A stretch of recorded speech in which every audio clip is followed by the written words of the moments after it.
Welcome back, everyone, to the Total Innovation Podcast, where we dive deep into the challenges of building real, lasting innovation inside complex organizations and spotlight the people who are doing it for real. As always, I'm your host, Simon Hill. Today's episode is all about something we often talk about but rarely embrace in the corporate world: failure. Our guest today is building his career around the concept that failure isn't something to bury or avoid. He believes it's actually one of your company's greatest underused assets. That's the idea behind today's conversation, entitled Capital of Failure.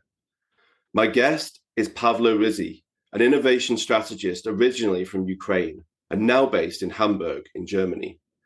Pavlo started his journey in marketing at 3M, and after further roles in marketing, moved to be an in-house innovation lead at PMI.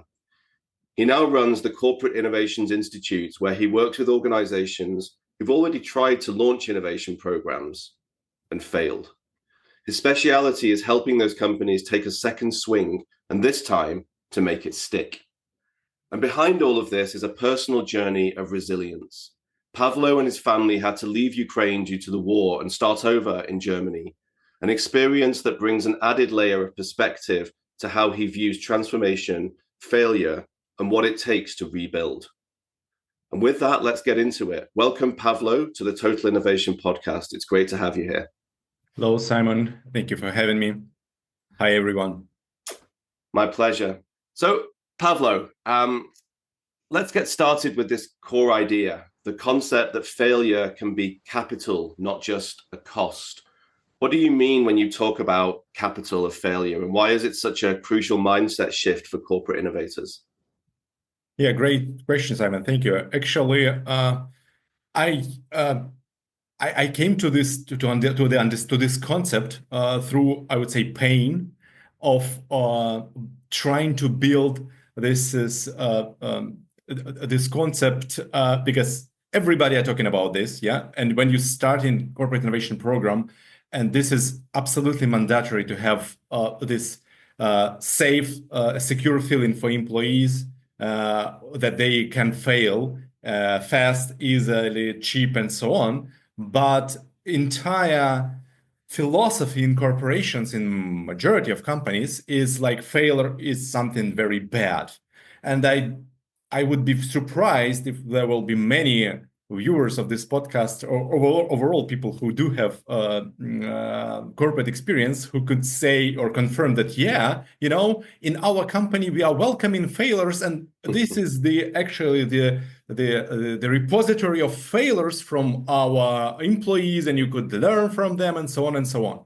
So this it's not happening frequently. Yeah, sometimes company experimenting with such a formats like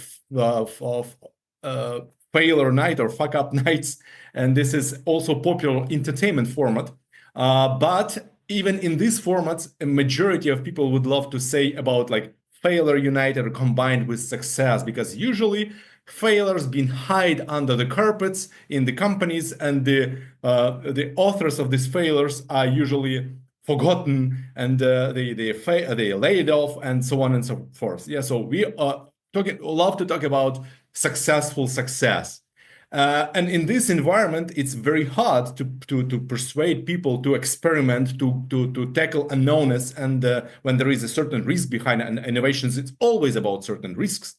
And that's why I was also struggling and experiencing this pain that I could not effectively or massively engage people to corporate innovation activities due to this barrier. And in experimental, let's say, way, or trials and fails way as well, I end up with this idea that, hey, why failure is good? So what experiment-driven approach saving us from? It's saving us from failure on scale. Yeah. So when we making small, quick and cheap failure, it save our time, save our money, resources, and so on from losses on a big scale.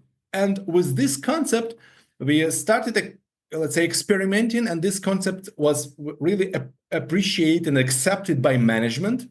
of the company where we started from this concept, yeah, and it was accepted, let's say, and then when someone or corporate innovator started with certain idea, and then after diving into prototyping, experimenting phase with this idea of certain opportunity or saving opportunity or growth opportunity, and then after failed and proved that this idea doesn't work, we convert this, let's say, results into the thinking like, hey, if we imagine that this idea would initially be liked by management and they would invest in this idea massively on scale, how much money we would lose if we would do so.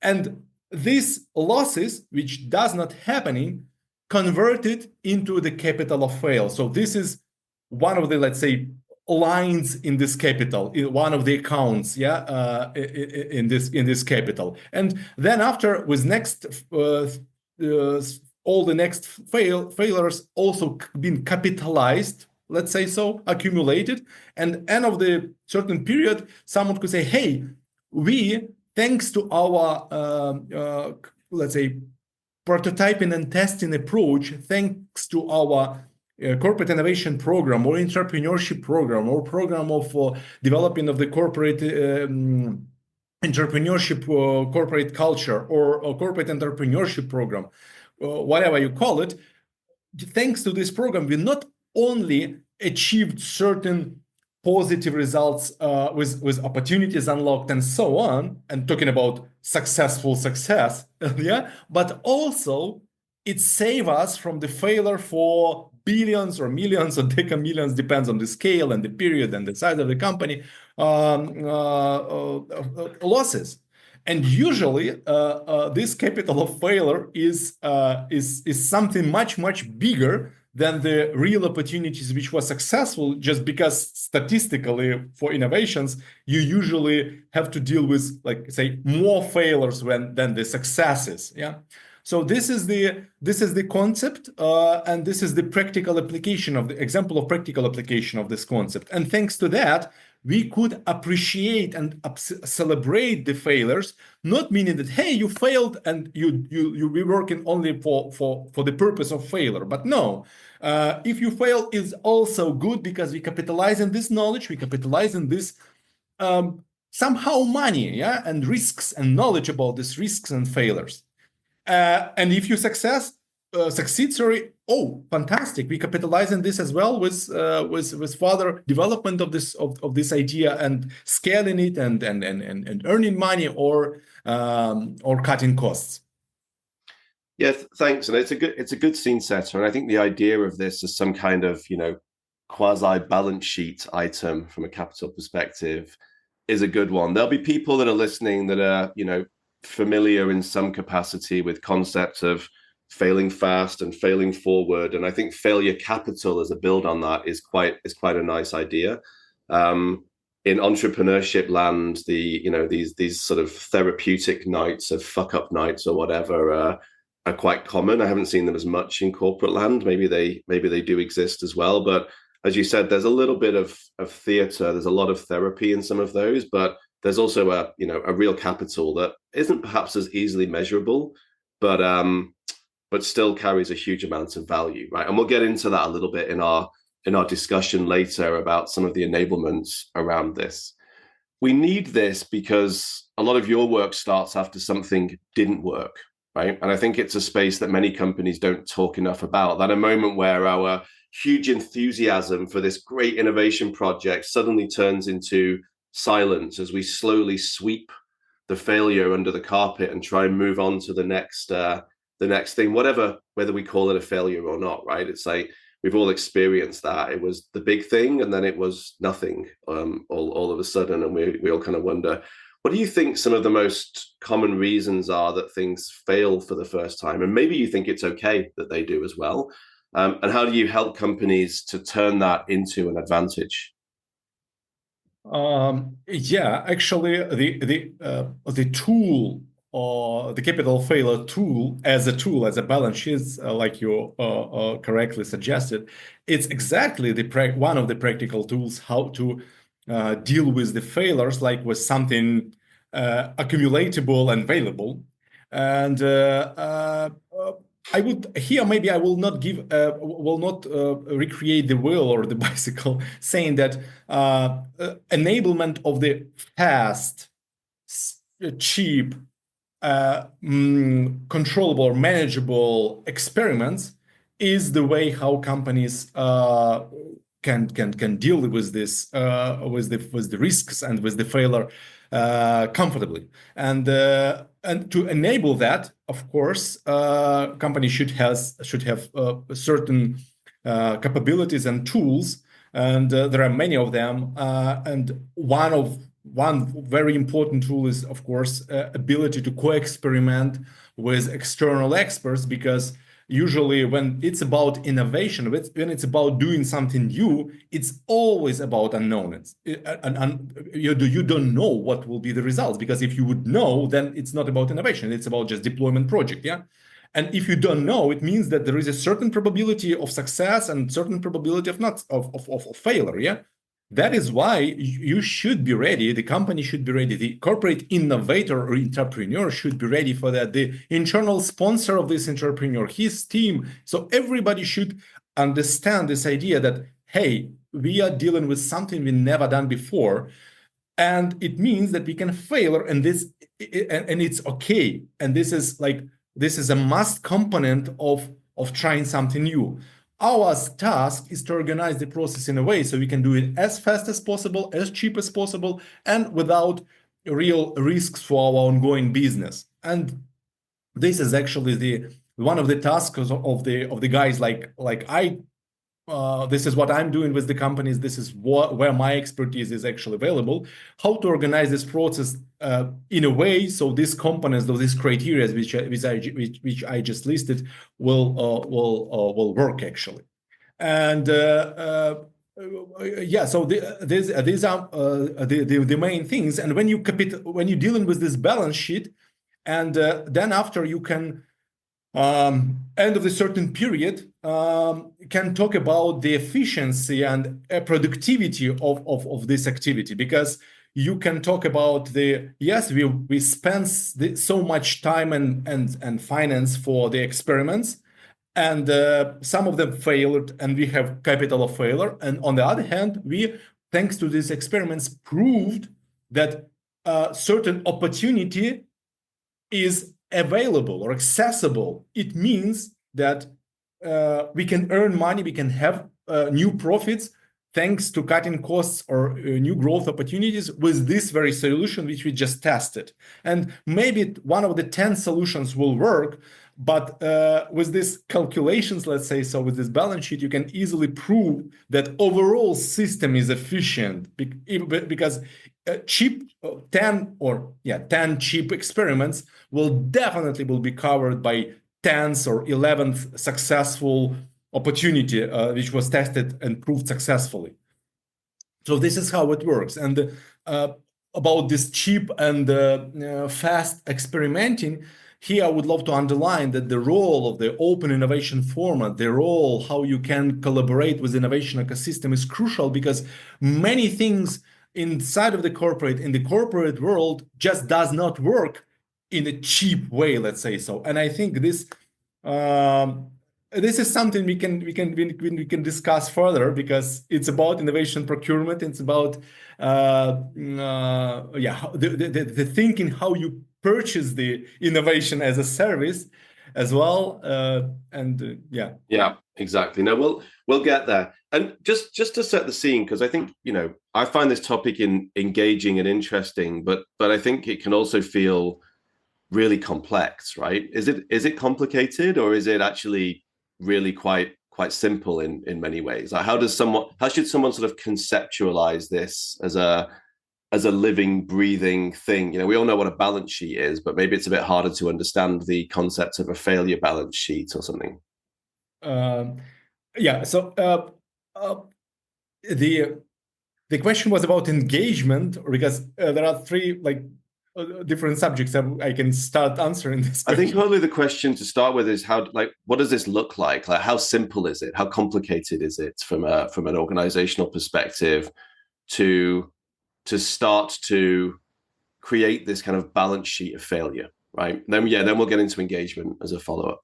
Yeah, it's actually it's super easy because anyhow you budget in your corporate innovation activities, you budget in your communication activities with the employees, you budget in your experiments, you budget in your prototypes, and this is something which all companies are familiar, and this is this is the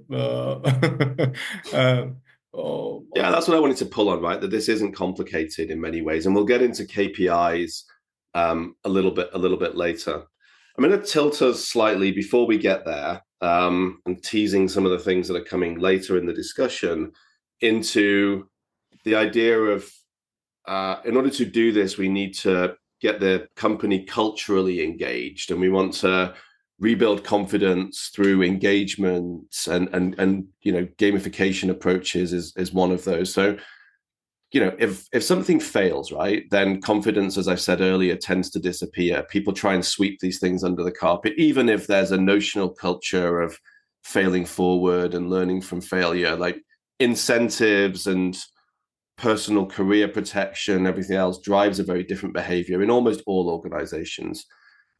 But you've created an engagement method that helps bring people back into the fold in a playful and potentially even empowering way. So can you tell us a little bit about that approach and how it engages employees who maybe many don't see themselves naturally as innovators? Yeah, this is absolutely true.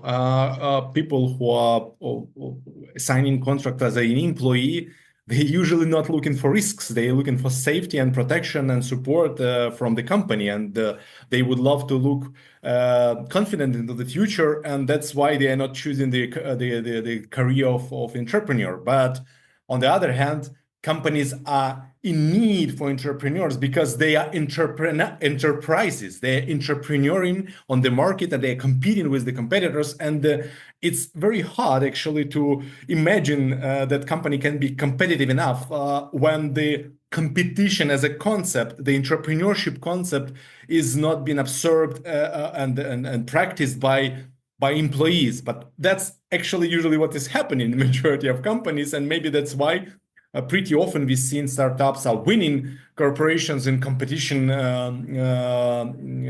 game, yeah, let's say so. And that's absolutely correct. When we start in the usually the corporate innovation development program, we do having relatively easy and fast some cohort of early adopters of this concept, of this idea. They are ready to dive into the story. They're ready to play the role of the entrepreneur. They do have ideas and so on. But the first barrier you're facing with the second cohort, let's say with the first 10%, everything is more than less okay. With them, we do have another challenge. Another challenge with them is to turn them from episodic, from ad hoc entrepreneurs to the repetitive, to serial entrepreneurs, to push them, to persuade them, to help them to initiate second, third, fourth project and experiment. Yeah. But what to do with this 90% of people who are sitting saying, hey, I'm not entrepreneur, I'm not risky, I'm here, to have a safe work and a job and so on. And to engage them, it was a real challenge.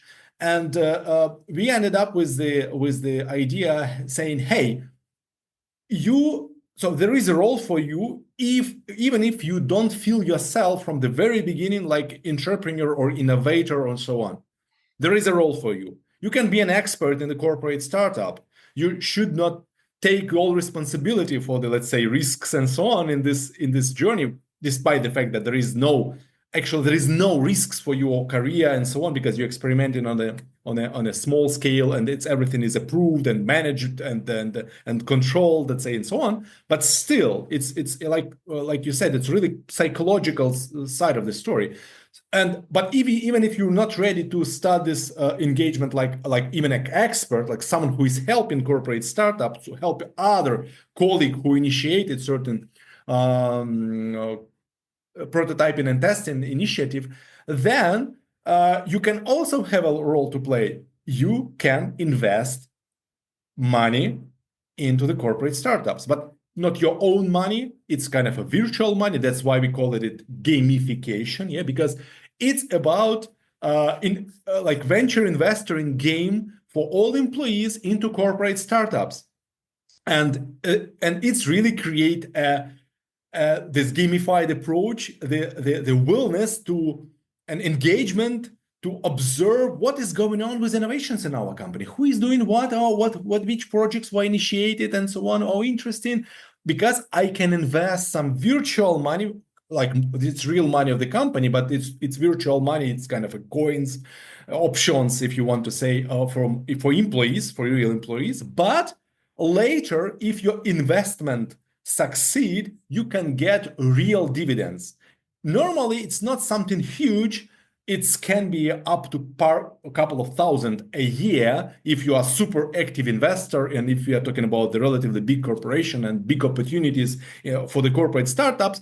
But it's gamified story. So you say, oh yeah, look, I've invested, I was curious, I was engaged to this movement, and I earned something. Now I believe that it's possible. My fear decreasing, and next step for me saying, hey, but I can also create value. I can be part of these corporate startups. Even if I'm not ready to initiate my own, I would love to join someone's because it's interesting, it's possible, it's not something scary, and I can earn more because when I will be a part of the startup, definitely my part in the potential benefits can be bigger. And the third step is, okay, now I tried myself as a corporate, as a startup co-owner or co-founder or expert, and as a third step, I now prepared physical, mentally, from the skills point of view, to create or to initiate my own corporate startup. And the fourth step is, yes, now I'm equipped with the knowledge and experience and so on, so I can support others to create corporate startups, to do their entrepreneurship activities and so on. So this is so we creating an engine which generates constantly, and with the chain reaction effect, the movement, entrepreneurship movement in company. So this is the role of this gamification approach, to unfreeze these non-entrepreneurial employees, who is majority in the company, to step by step engage into this movement and transform, not from the one workshop, not from the one meeting. It's not possible to change mind of the people during just one meeting. He was not, or she was not an entrepreneur, and in a 5 minutes discussion or persuasion or persuasive discussion, he or she immediately turned to entrepreneur and ready to experiment. No, it's not happening. So we're giving people time and vehicle to have this journey from non-entrepreneurial employee who are afraid of everything, to one who engaged others and support others. Yeah, I think so. What we've now in this call created a failure balance sheet, and now we're creating a sort of equity style cap table or an innovation dividend concepts as well. And the idea of an innovation dividend is something that I've played around with, and we've done a bit of work with in Wazoku land as well, because there's an element, and if we apply this into startup world, you have concepts of founder equity and sweat equity, and obviously sort of investments capital that drives actual equity, et cetera, and lots of employees will come in and have small amounts of equity for their contributions to help to grow the thing, often because they will come in early. Maybe they could have made more money elsewhere doing other things and taken on less risk elsewhere than doing the things. And there are definitely lessons that can be carried over from that world into this concept building, right? And that not everyone has to play a role of builder and entrepreneur and even doer. Actually, like, you could just be the person that believes enough in this to put a bit of weight behind it as you go. Let's talk a little bit about the procurement side of this and the systemic barriers that can get in the way. And as you were talking earlier, I wrote down this idea that often gets lost, I think, in some of the early innovation hype, which is, does anyone actually want this fucking thing, right? Is someone going to pay for it? Or willingness to pay maybe or procure or use in some way, shape or form has got to be there. It can be a brilliant idea, but if there's no actual problem solution fit and therefore feeding into product market fit with a willingness to pay, it was just a vanity project, probably, right?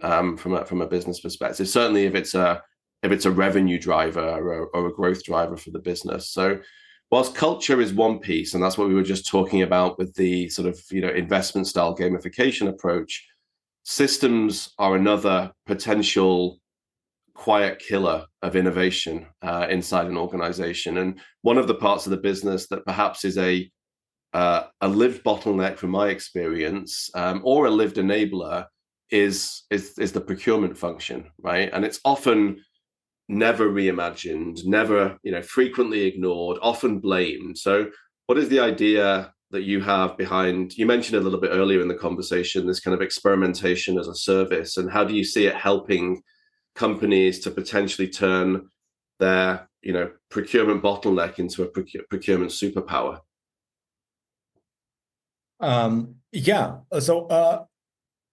Procurement people are not living totally in their own bubble. They are also managers. They are also part of the company, the executives, and so on. And they are not acting alone. They are acting together with people from finance, with controlling and risk management, and all this interconnected. And for this, in this situation, I can talk about, maybe I would love to add a little bit to the previous question and immediately jump to answering your this very question, that the capital of failure, this idea, and the failure management, let's say, so it's also helping managers, because this is a huge barrier in companies to extend the innovation management movement and the entrepreneurship movement, is because line executives or some people who do have initiative, they are ready to start the experimenting and prototyping and testing and innovating.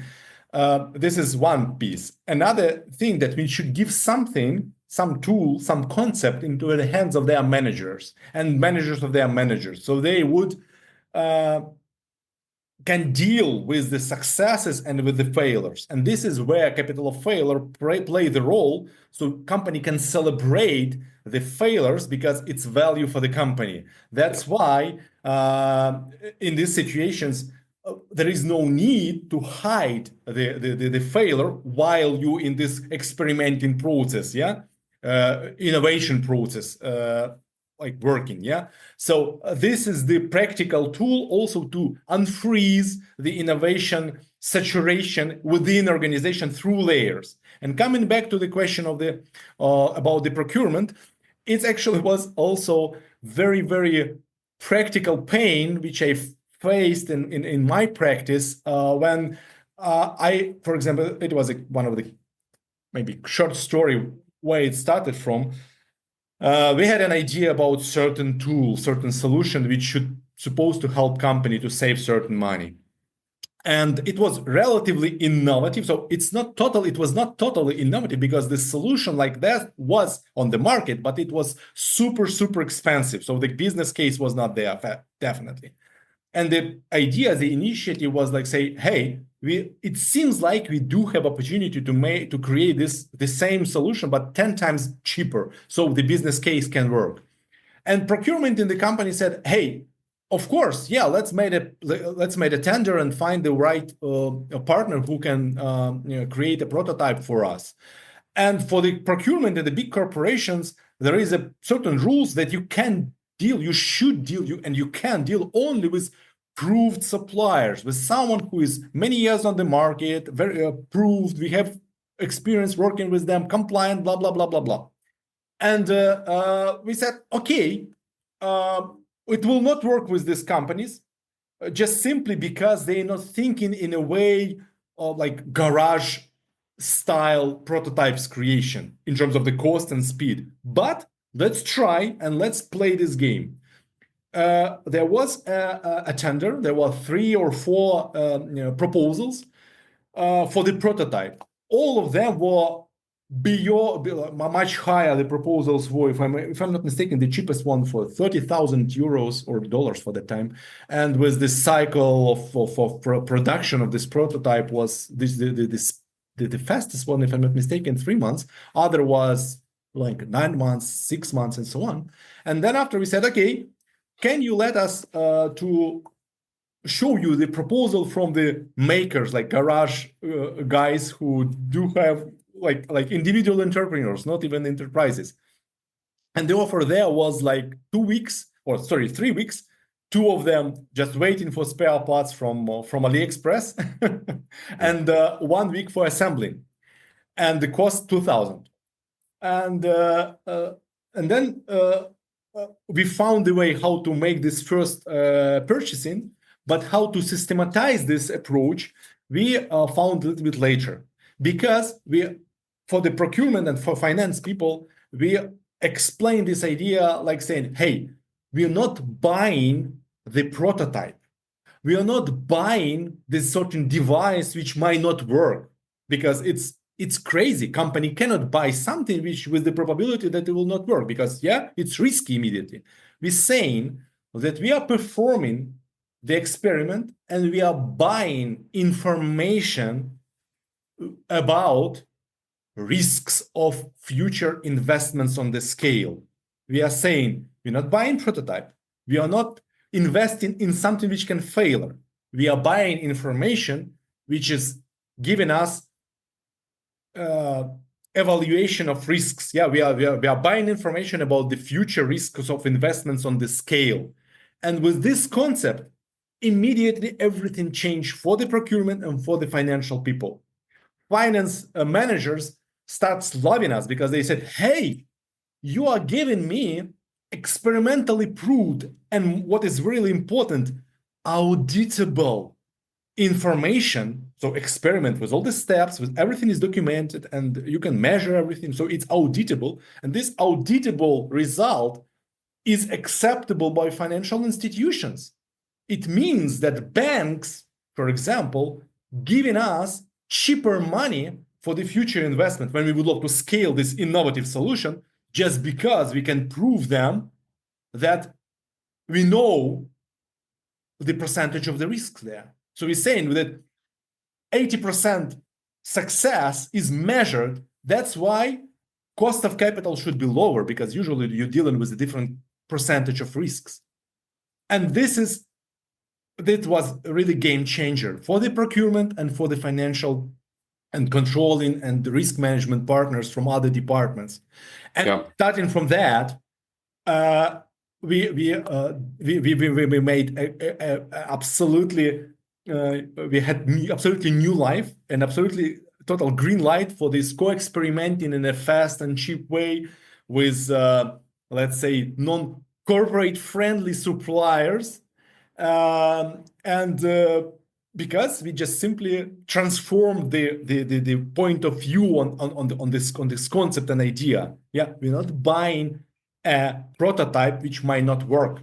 We're buying information, and if it failed as well, we just bought information which tells us that investing in this product on the scale will lead us to risks. That's why this information is very valuable and very important for us. It saves us from failure, from risks, from losses. That's why this is, once again, we're coming back to the question of the capital of failure, how it works as well for the managerial decision making.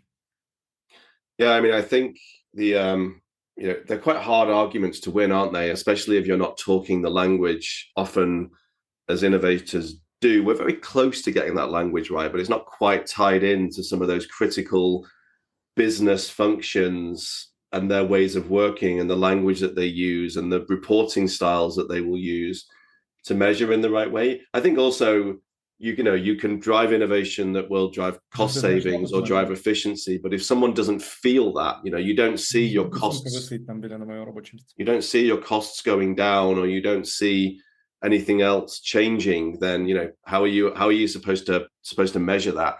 And maybe if I just move us into that idea, you spoke a little bit about it earlier, of how might companies rethink their KPIs around this concept of a capitalized failure balance sheet and around other things? Like, what kind of metrics actually do support progress, do you think, then? One of the greatest metrics I'm always recommending to implement, and I think this is enabling, one of the enabling metrics. This is not only capital of failure, so accumulated potential losses we would experience if we would on scale launch all of these ideas we never launched but tested. But also there is a KPIs for the positive let's say outcomes, which is size of the opportunity. I think, and I practically proved that it's very important to measure the value potentially can be created at all stages, not only measuring or accumulating the real profits company experienced already, thanks to certain innovative solutions which was implemented at scale, but also starting from size of the opportunity. That's the name of one of the KPIs. So we initially sizing the problem or the opportunity before experiment. And this is certain from to number. Then after we make an experiment and we narrowing this number down, so we now know that it's this from what to what it's where it's ended and where it started, where it's minimal opportunity and maximum opportunity. And capitalization of the size of the opportunity, so accumulation of from different kind of initiatives employees can initiate in the company. This is one of the very important KPIs because it also plays a very practical role. Because here I would love to back to the question of engagement and to the of the organization and to the corporate innovations and intrapreneurship, because the huge barrier is to engage managers of all levels. And typical situation that the CEO or some C-level executive is sponsoring the employees or entrepreneurship movement or trial, let's say, in the company, but it does not mean that all his C-level executive colleagues or especially line manager or middle management engaged to this game. How to use these KPIs to engage them in a very practical way, I can illustrate one of the examples. For example, so how it can be used, yeah? So on the regular, for example, monthly meeting of the board, CEO do have a certain dashboard in front of him prepared by the function which is supporting the corporate innovation movement deployment in the company. It's called the corporate innovation function, or it can be even external provider of this kind of services. And in this dashboard, he or she can see the following, that saying that, hey, in this, by each department, how many potential value or cost savings were discovered, not proved yet with experiment, but discovered initially by employees. It means that when, I don't know, sales function coming to me and saying, hey, we're having this great opportunity, we don't know the probability of success and so on, we don't know where to take the money from, can you give us more money and invest into this opportunistic thing on this scale? I am, as a general manager, could say, hey, my dear sales leader, look, our employees already for the last 3 months accumulated 10 million of euros or dollars opportunities of saving for the sales function. And it does not mean that this all 10 millions will be like real, but have you seen those ideas, these proposals about this potential 10 millions? How many experiments you supported to make happen to prove this or that idea, and so on. So it's created dialogue and money talking dialogue with people, not like, hey, do you like this idea or not? We are talking about the size. And yes, initially this sizing is very, very weird. But after the first experiment, it's becoming very tangible. And after the maybe second, third experiment, it's becoming super tangible. And then after the next step KPI is accumulated opportunities which are experimentally proved. It means that it's experimentally proved if you apply or deploy this idea or solution, it is with very high probability will bring you these profits, which was experimentally tested. And this is like second or third KPI in this case, yeah? So before investing in something untangible, not tested, not experimentally proved, company can have a priority to invest into something which was experimentally proved with lower risks. And this is KPIs being used for the project sourcing, so project investment into the project decision making. So company prioritizing. So do have a tool to prioritize investment based on the criteria of success, of course, criteria of the strategic necessity or urgency, how fast you can receive your payback, what expected payback should be, and what risks we are talking about in this case, yeah, and what costs, of course. So this kind of KPIs allows company to rethink the decision-making process and investment process based on the experimentally proved data. Great. And look, I think you and I could probably talk all day on these things, but I'm conscious of time on this. I'm going to pull us towards the final part of our discussion today. But I'd actually, outside of this, love to pick that topic up with you, and maybe we can visualize some of that dashboard and some of that reporting back and share it with folk as well. So let's give that some thought. This conversation, this topic isn't just theory for you. You know, your own journey, leaving Ukraine, rebuilding your life in Germany, mirrors a lot of the themes we've talked about today: failure, uncertainty, transformation on a personal, professional level. How has that personal experience influenced your approach to helping companies navigate innovation and change? Yeah, this is a very good question, and not simple, but not easy, because when you're talking about the personal experience related to the certain disasters, it's always sensitive, yeah. But on the other hand, I could say that I'm personally experiencing this kind of a professional reborn experience, and it gives me the real life examples, the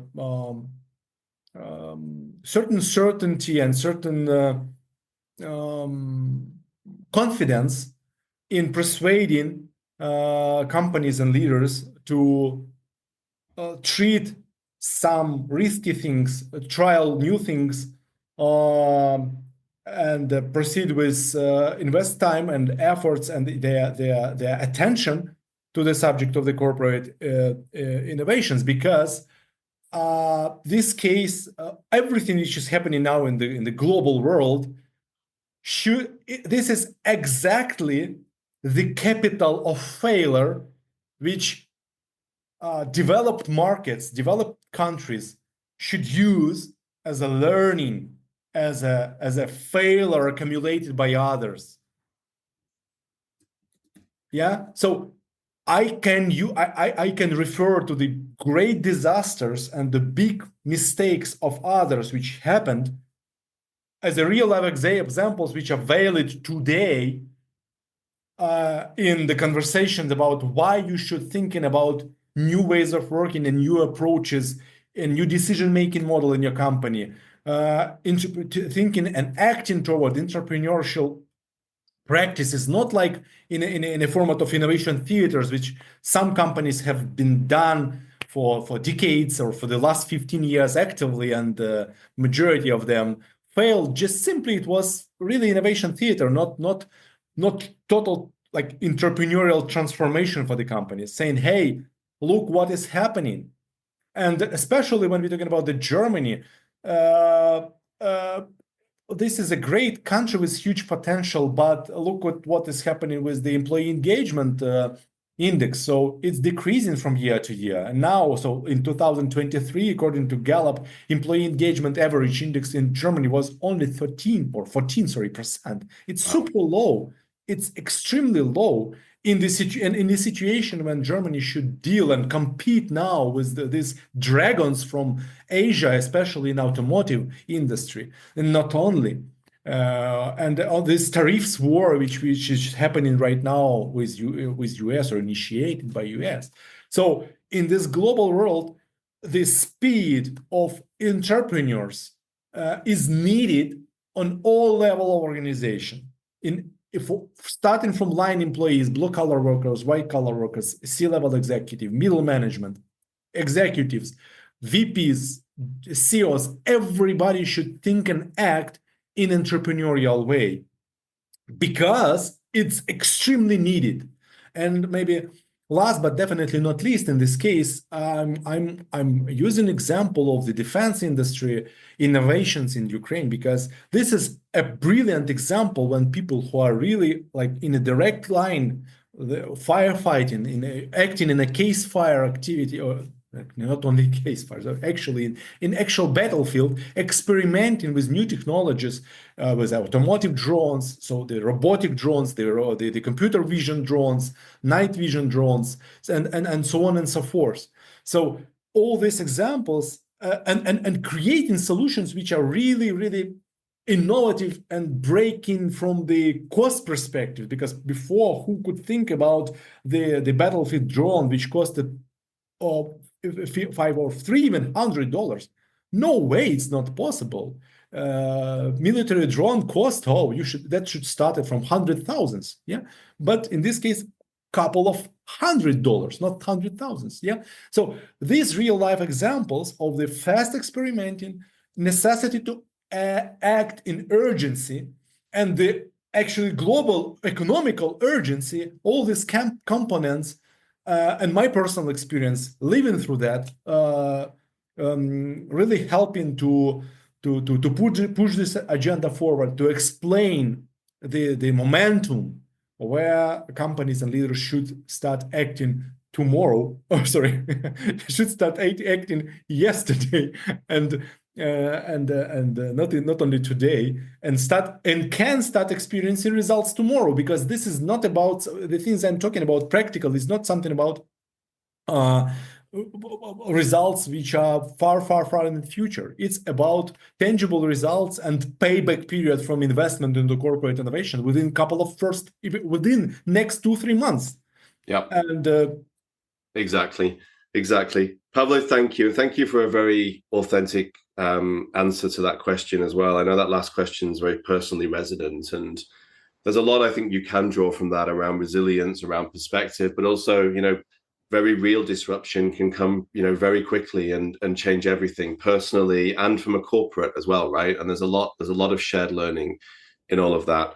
Genuinely, we've covered a lot today, from failure balance sheets to procurement hacks, gamified engagements with investment equity balance sheets, KPIs that actually work, etc., etc. The constant theme, though, is that failure is not the end.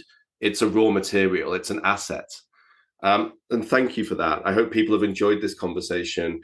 If they have, where can they find out more about you and your work? What's the best place to find you? Yeah, LinkedIn profile. This is the way you can easily find me. And I'm regularly on a regular basis publishing articles about this and many other subjects, by the way. And you can easily reach me out through LinkedIn. It's the best and easiest way. Pavlo, thank you very much. Again, what you've shared today is not just theory, it's a roadmap for companies who are ready to build smarter, stronger, and more resilient innovation from the ground up, and to think differently in this topic about failure, but as you said, about many other things as well. And that's it for today's episode of Total Innovation. If you've enjoyed it, please be sure to subscribe, share with others, and as always, leave us a review and give us your feedback. And remember, sometimes the most valuable resource in your innovation journey is the failure you've already survived. Thank you, Pavlo, and everyone. Until next time, goodbye. Thank you, Simon. Cheers.